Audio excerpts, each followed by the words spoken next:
George Wallace is a legendary stand-up comedian who is bringing that talent to Austin this weekend for some shows at Cap City Comedy Club. 2 shows Friday, 2 shows Saturday. Go to capcitycomedy.com to snag those tickets. George, thank you so much for the time. How you doing today?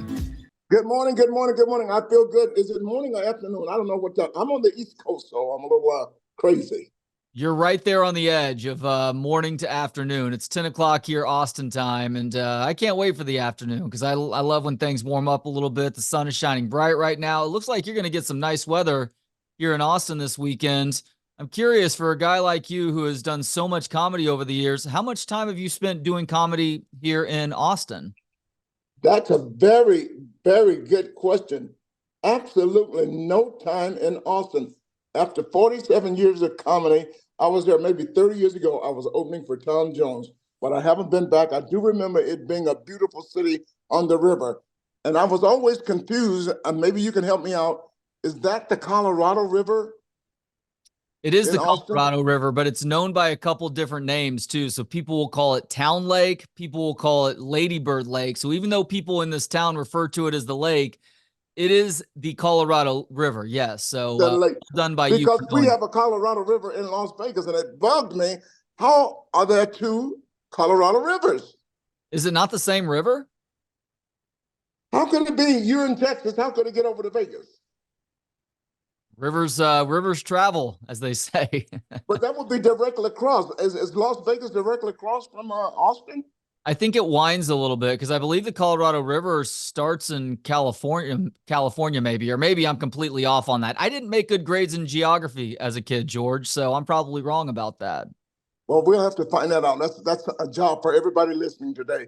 Find out, is it the same Colorado River, and does it wind and twig or whatever? Maybe do a fact check before the end of today's conversation.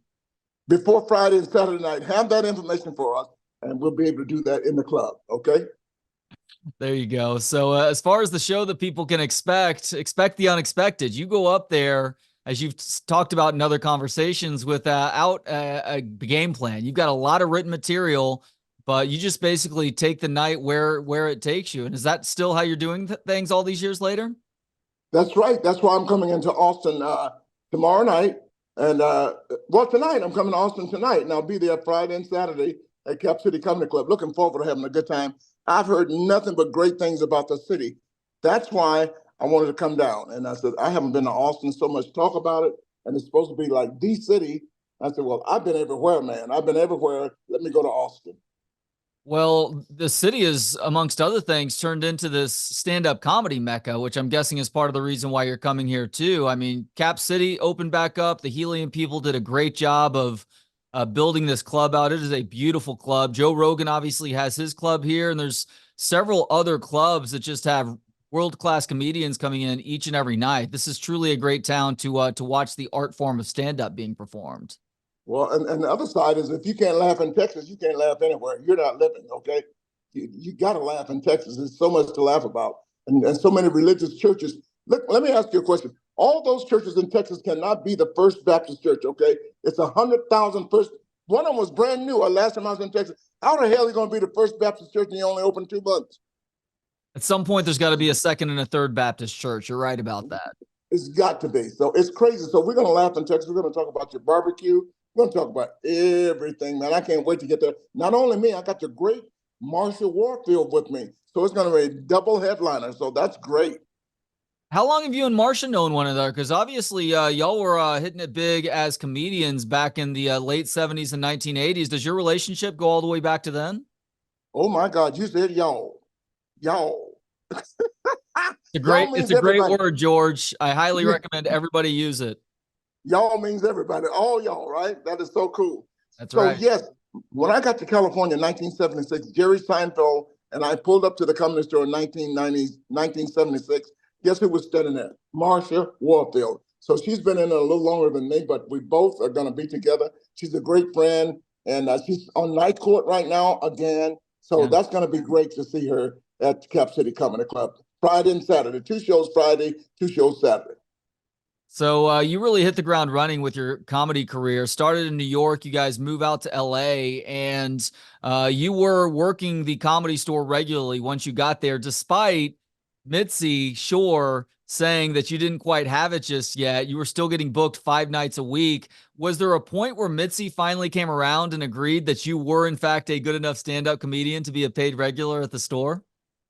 Well, you did some research, didn't you? No, let me tell you what. Let me tell you what happened. They said, well, she's dead now. I can say this. They said she was a little off, right? So Yeah. I went and I auditioned at the Comedy Store in Westwood, and she was watching me. And I got off stage, and I did such a great job. I went over to talk to her to see what was up, and she says, "Well, I don't think you're ready yet. You're not ready right now." And I'm kind of stupid. So the next day, I called in for spots. I got 5 spots. I said, "Oh yeah, she's off. She just told me last night I wasn't ready, and today I get 5 spots." That's just, it's something that, but I've been working there for 47 years since I started at the Comedy Store. It's awesome. Did Mitzi ever come around with you? Did she finally admit that she was wrong, or at least say, you know what, you are ready now? I think she made a mistake at the beginning because she was seeing so many people. You cannot tell somebody on a Monday night at audition night that they're not ready, and Tuesday morning they have 5 spots. So she must have been confused. And we became very good friends after that. And, like the Comedy Store today is one of my homes. I was just there last Saturday. There's a kid from Austin, Texas. No, he's from Oklahoma. His name is August Hamilton. And we were the two oldest comedians on the book that night. And we were there when the store started. And that's great. That's great. So, yeah, so she came around. And well, everybody came around because I never played their games. I played the improv. I did every comedy club in the city. And some comedians could not do that. You can't play this club, you can't play over there. But I did every club, and I just had fun because I'm not for the BS. I just like making people happy and telling jokes. You've seen so many different incarnations of that club, and the Comedy Store is one of, if not the best comedy club on the planet, just in terms of the history and the talent that's working there each and every night. But for all the good times, there have also been those slow times as well. Considering that you've seen so many different successful eras in stand up, what does it feel like right now for you just being in this stand-up landscape? Because it does feel like a sort of renaissance in response to people being so bottled up by COVID and whatnot. Well, it was for 47 years doing it pretty much every night except for COVID. I'm probably one of the most blessed person you've ever known. And Seinfeld is my best friend for 47 years. And we were talking last night about we are two of the oldest guys that are still around that worked New York City when it first started. And then we went out to LA and we are still two of the oldest guys that's still hitting the clubs for no reason whatsoever. We just love what we do. I have no, let me tell you something. And I thank God every night for what living my dream because, and I choke up because I'm so happy because all I do is lie. I just love to make up stuff. I just love to lie. It is so good. I can't wait to get to Austin and tell the people how happy I am to be there. No, I'm just, it's Wait a going to be second, is that great. a lie? Is that a lie? Well, you know what? I get away with anything. I talk about anything. People love it when I just, I'm going to do some new jokes, and it's going to be fun. And if I lie, it's a good lie. Everybody lies. Everything in life is a lie. Since you grew up from the Easter Bunny, the other is it a chicken, a bunny? That's always been a lie. But whatever we do, you go to church, especially in the black church, the preacher will tell a lie. First thing a black preacher will say is, "I won't be long." Flat out lie. We know we got a good hour. He's going to be up there. So everything is a lie. The Cheesecake Factory, I want to talk about that too when I get to Austin. You better have one there. We do have Cheesecake Factory. We may have multiple Cheesecake Factories here in Austin, as a matter of fact. Well, see, that's a lie. It ain't no factory. That's a restaurant. You see, that bothers me. I'm going to talk about that stuff. I'm going to talk about it. Do we know anybody that ever won the Publishers Clearinghouse? I'm going to talk about that stuff, okay? Oh, I can't wait. Can't wait to hear the crowds laugh at that sort of thing. Now, you've said that if you're not lying, you're not living. You've also pointed out that life is a sales job, George, and you were really good at selling back in the day before you did finally get into stand-up as your full-time gig. You sold Sham Wows before they were known as Sham Wows back in the early to mid 1970s. You eventually move into advertising as well. I'm curious for you as somebody who is so good at selling, because this is a predicament that I'm going through myself right now. What is the key to selling well? Who the hell are you? How did you find this information? I Yeah, I do. sold rags before I started. I sold the chamois before it even had a name. It was number 4182. That was the name of the chamois, and it was blue when I sold it. And so I sold rags. You'd be surprised how many people need rags, from restaurants to funeral homes to garages, mechanics. And one day I made $3,500 selling a disposable new cloth, which is now called the chamois, to Earl Scheib, the painting, the autocorrect. Autocorrect. That's what I would call car repair company, autocorrect. See, my head goes everywhere. but yeah, You're sales George, you're so quick that I'm pretty quick too. You go past me sometimes. So kudos to you on that one. You're too fast. You're too good, man. the head is always moving. Look, the sales thing, everybody's in marketing, whether you like it or not. A school Yeah. teacher's in marketing when she sells the study, the lessons on the board. Right now, you're doing a good job at selling.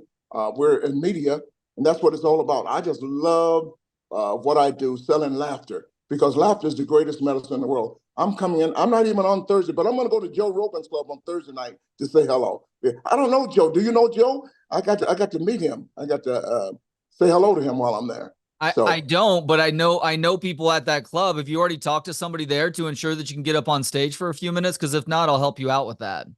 I need your help. Okay, let's do that. That'll be wonderful. That will Okay. be wonderful. Tell Joe I'm coming. I will definitely do that. And boy, what a treat that's going to be for the people who are there to see his shows. You could probably do the late show too if you want. I'm not sure who's hosting the late show, but Joe Rogan and Friends goes on at 7 o'clock, and I know they would find a few minutes for you if nothing else. So I can't think they would because we're great comedians, and we all comedians like good comedians, And he knows I'm prepared. He knows I'm ready. So it's going to be fun. It's just going to be fun in your city. I just heard too many good things about your city, man. So many good things about Austin. so in your opinion, what makes for a good salesperson or what makes for a good sell? First thing you got to do is smile. That's hard You for got, me. I've got resting dick face, George, as I've been well, told by too it many is. people. I look like I'm in a bad mood even when I'm in a great mood. Yeah, I'm looking at you right now. I'm going, this is going to be tough.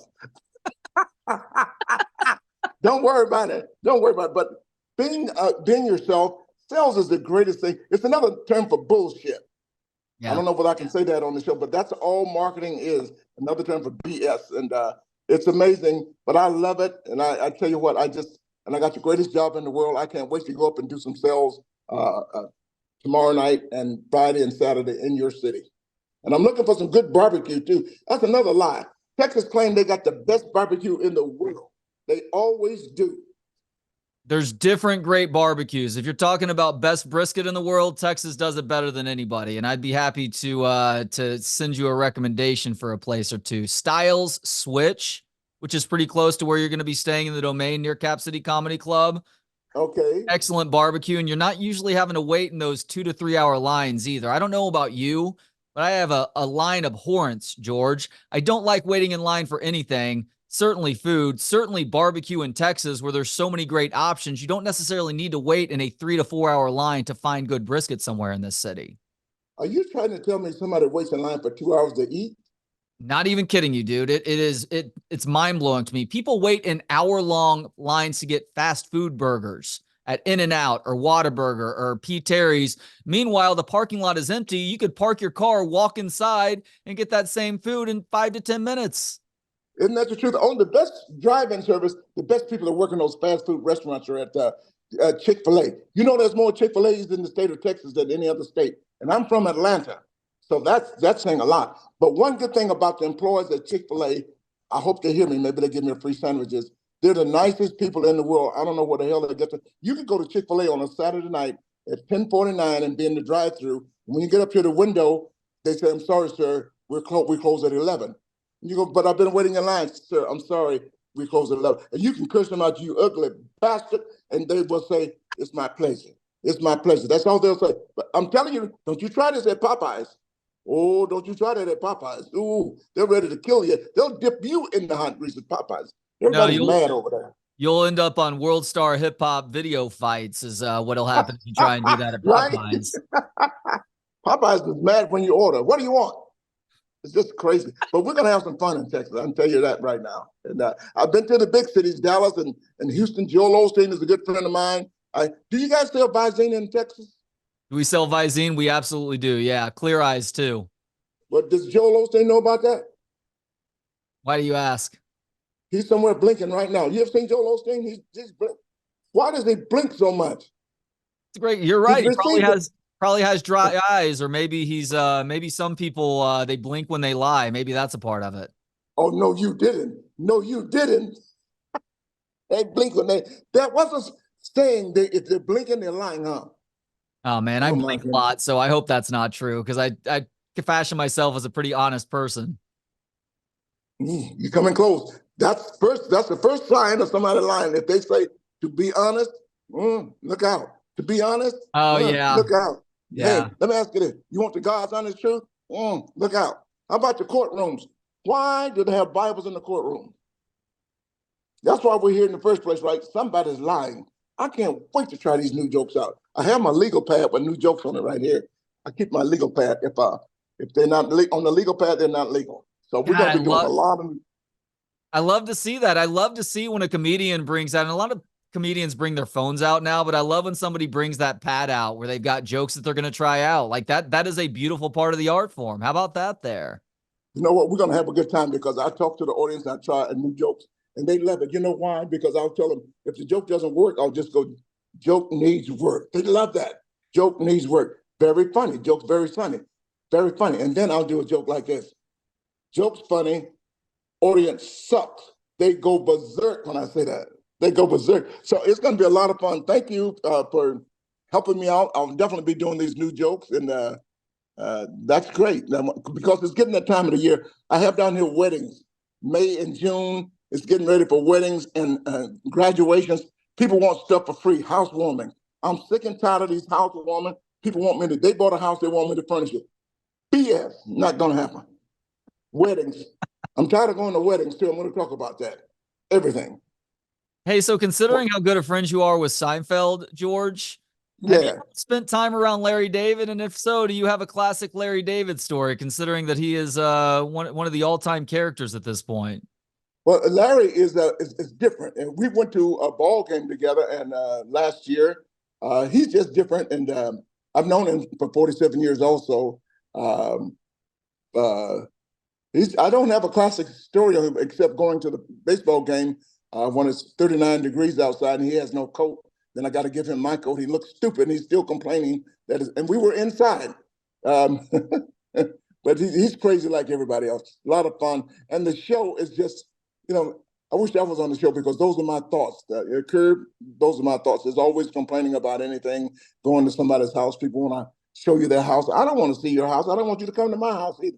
It's just his head is my head, and we're the same age, Larry and I. It's a house. We've all seen the house, unless there's something very special, unless there's like I don't know, a man cave or something. And even then, that's been done time and time again. We've all seen the inside of a house before. We don't need to go on the grand tour. We don't need to see the baby. We don't. Need, That's some classic Seinfeld shtick right there too, isn't you it? got that right. You run the He got risk if that. you show people the baby of them having to see a really ugly baby. He got all of that from me. I told him everything he knows. Is that Mhm. right? Well, Um, you're a master then because that's some epic material. Now, you were in the Comedy Store in the 1980s. I've heard you talk about watching, and this may have been in the 70s, watching Richard Pryor just eat it for 3 to 4 weeks and trying to yes. figure out new material, but he was fearless in doing so. He refused to lean on old jokes to get laughs again because he had to figure out that new material. And that eventually turned into Live on the Sunset Strip. Is that right? Listen, man, you won't believe that story just to go in there. This is not going to work. And we wanted it to be good, but it's not going to work. It's not going to work. First week, this is bad. This is bad. Second week, well, it's not as bad as the first week. Third week, go, it's getting better. And then 2 months later, bam, it's Live on Sunset. And oh my God, from the start to the finish when they delivered the product, when he delivered the product, it's like that was amazing. And that's what I like doing, new material and then making it funny. Sometimes it could take you 6 months to make one joke work. Did So that teach you to be a little bit more fearless with that process and to not lean on old material when you knew that there was a need for you to work on new? you got to work on new. And that's what I love too. Always like that about when I watch Johnny Carson. I thought his funniest moments was when the joke didn't work. Like, okay, the way you handle it. I love that, man. I love doing a new joke that may not work, and it's and I tell the people sometimes it's a new joke. It's not funny tonight, but when you see me 6 months from now, you'll be able to say, and it still ain't funny. You've also talked about watching Sam Kinison bomb at the store. Considering that you were at the store in the 80s and even the 90s, Bill Hicks is a guy that is beloved in this city and across Texas. Houston native, did a lot of comedy in Austin before moving to New York and LA. Do you have any Bill Hicks stories out of curiosity? I don't. I just saw him and I thought he was so great. We worked together at Catch a Rising Star in New York City. I think he did a lot of work in London also, but I did not know a lot about him. I didn't do the regular comedy run. I came up and I did a Tonight Show on a Thursday night, and the next night I was out on the road opening for Natalie Cole. Then I went from Natalie Cole to George Benson to Helen Reddy to uh, Smokey Robinson, then to Donna Summer, and then to Diana Ross, and then I was with Tom Jones. So I wanted to learn how to be a comedian, and I worked on the road for like 10 years before I was back in the comedy store. I was lucky to do that, and I was making, even a young guy, I was making $5,000 a week to $15,000 a week opening for them at these venues. And then after 1985, I said, well, let me go and do my own thing. And I did radio and television. And 2004, I decided to go to Las Vegas. My ultimate goal was always just to get to Las Vegas. I never wanted to do TV or movies or anything like that, because back in the 80s, Seinfeld and I, we were talking and we heard about comedians in Las Vegas making $300,000 a year. That's all I wanted to make, 300. That's still good today, right? So I go to Las Vegas in 2004 for 30 days, 60 days, 90 days, and the president of the hotel says, you ain't going nowhere. And the good thing about it is I did not work for the hotels there. I promoted the show. I owned the show. I did the marketing, the advertising, and shaking hands and kissing babies. I did all of that for 15 years. And I'm the luckiest person in the world. I worked Las Vegas longer than any African American ever. And then they called me the new Mr. Vegas, and it's just been a great life. I thank God every day for what I do. And I tell people to make sure you honor your essence. Show people you love what you do, and they will come. And don't worry about the money. Money is good, but when you enjoy what you do every night, I'm ready to go to work right now. I just love lying. I mean, living. I mean, learning. I mean, laughing. Yeah. That's great to hear about loving what you do, and the money will eventually come, because I'm in a bit of a spot right now, unfortunately. But I love what I do. I love having these conversations, and it's an honor to get to speak with people like you. And you're a great testament also to a belief in self based on those Vegas shows, because you were defying supposed logic with how you were going about promoting yourself. Billboards, there were trucks driving around all over the strip. I think you said you had 4 or 5 trucks driving around the strip, and clearly it's paid off all these later. So all the naysayers, all the doubters, they were completely wrong, and you were the one who knew exactly what you were doing and leaning off that old sales and advertising past. You are good, dude. Because I came from the advertising world. When I finished that rag story, I sold everything at Times Square in New York City, the billboards and the spectaculars there. I was vice president of that company. So I knew the advertising tricks. I would go into Las Vegas. I see some open boards. I said, look, I'm going to buy 6 boards, but you're going to give me 4 for free. They said, we can't do that. I said, why not? The board is open. If you just follow my lead, people will see what I'm doing and you'll get more sales. So then I came up with the idea to put 5 trucks back to back to back to back to back on the Las Vegas Strip. People say, you are so stupid. Why would you put 5 trucks back to back to back to back to back advertising yourself? I said, why are you talking about it? Exactly. It got your attention, didn't it? That's why I did it. Yeah. So that was my idea. And now you go to Las Vegas. So many people follow my lead. And it's just great to it's business too, show and business. So you got to know the advertising skills to make things work. And You majored in transportation at the University of Akron, and you've admitted that you love traveling. What do you love about traveling, George? I just love getting on that airplane. And now they got the beds up there. The longer the flight, the better. I just came in from Sydney, Australia. Well, not just came in, but I went down for the Australia Open to watch the tennis. And this year I've only flown 80,000 miles. I'm way behind, but I'm going to add another 1,000 miles when I come to Austin. But I just love flying. The greatest thing about flying, and this is what I teach young people at my show, make sure you travel around the world. As soon as you get out of high school or college, get on an airplane, go to another country, learn other cultures, how people live. It'll the greatest change in your life, and it'll make you the greatest person ever. Alleviates prejudice and all kinds of things. Travel, learn how to live and let live and learn and enjoy your life. It's important because life is backwards. I teach the young people. You hear old people say, when I turn 65, I'm going to retire and travel all over the world. For what? You're too damn old. You got to travel while you're young. I tell the young people, get that stuff out of your system. Go to the nude beaches, do all of this stuff. I've done it all. You still get into the nude beaches in Spain every couple of years or so? No, you crossing the line. I can't do it now because of the cell phone. I was I'm getting old. I was looking for my cell phone. I wanted to show you my cell phone, right? I'm talking to you on this. The greatest invention of all time is the cell phone. You can do anything with it. We're talking to each other. We see each other. We're engaging with each other. And I can buy an airline ticket while I'm talking to you. I can even get in my seat. And last night I ordered my dinner for my flight to Austin on Is the that plane right? with the cell phone. The cell phone is the greatest. Airplanes are they're on that list of greatest human inventions and innovations because you consider how many flights are taken and how rare we have accidents and things like Accident. that. Although unfortunately, those things are starting to increase now because Boeing has let the quality of their products slip a little bit. Yet still nobody died. Yet Yeah. still nobody died. The airplane is the greatest.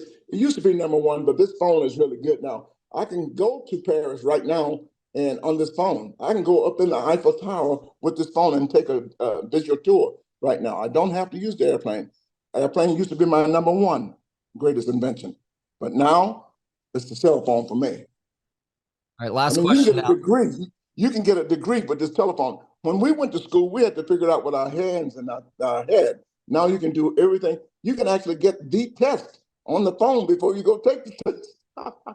It's a great thing, but it's also concerning because you wonder if we're becoming too reliant on this technology to where we no longer think for ourselves at a certain point, you know? Well, that's certainly happening right now. That's certainly happening right now. And AI is determining the way a lot of people think, politically so, you know. Um, just think for yourself. Think for yourself and do the right. All you got to do is do the right thing. And the Easier country said will be than a much, done. Easier said than yeah. done sometimes. No, it's not. If you think about it, you just think about it. Even if you're not a Christian or believe in God, you just think, well, what is the right thing to do? It's so simple. That's what's wrong with the country. Think for yourself and just do the right thing. Do unto others as you'd have them do unto you. Bam, just like that. Be nice, be courteous, be respectful. Look how nice you are today. Yeah, but I'm blinking way too much. So how much of that is sincere and how much of that is bullshit, you know? Well, listen, I'm gonna go along with sincere today. I Okay. appreciate that. No, actually, I do try and live a pretty honest life. So I appreciate you noticing that. All right, last question now, George, because accomplished people Wait, tend wait, to wait, ask. wait, wait, wait, wait, wait, wait, wait. Are you sure this is the last question? Because I'll catch you at the booze. I'll catch you in a second doing that. You can't ask me how I'm doing. You can't ask me nothing after this question. Go ahead. Last question that it may lead to a back and forth, but this is the last question that I have for you. It may lead to a back and forth. Go I ahead. won't ask any more questions. I will not ask you, I yeah, no more guarantee you. Go questions. This is ahead. Go ahead. Go ahead. Go ahead. I last like question. this. Because Go accomplished ahead. people tend to ask themselves a lot of questions. And typically, there is one overriding question going through that person's head at a given point in time. Considering how accomplished you are, you're one of the all time greats at comedy. You are wildly successful after nearly 50 years of doing stand up. Is there that one overriding question that you're asking yourself right now? No, right now I'm enjoying life, and that's all I can tell you. That um, my family talks about this, how blessed I am, and how blessed I am to know you today. I met a new friend today. I that's what's bothering me. Nothing bothers me. I just enjoy life. I love life. I love telling jokes. I love I'm living my passion. And how many people wake up to go to work? The question. I can't even answer the question. I'm so happy. I know what you need to do. You just need to laugh everything off. For any question, laugh it off. That's what you need to do. This is the book I wrote called Laugh It Off. So keep laughing in your life and you can't go wrong. That looks terrible. That's got to be a better shot at that book than that. I don't know why it's going blurry like that. Laugh It Off is the name of the book, though. When did it come out? It came out about 2 years ago, and I wrote another book called Bull Twit. You know, I'm pretty big in the Twitter world. Oh yeah. I wrote this during the COVID. Why is it blurry?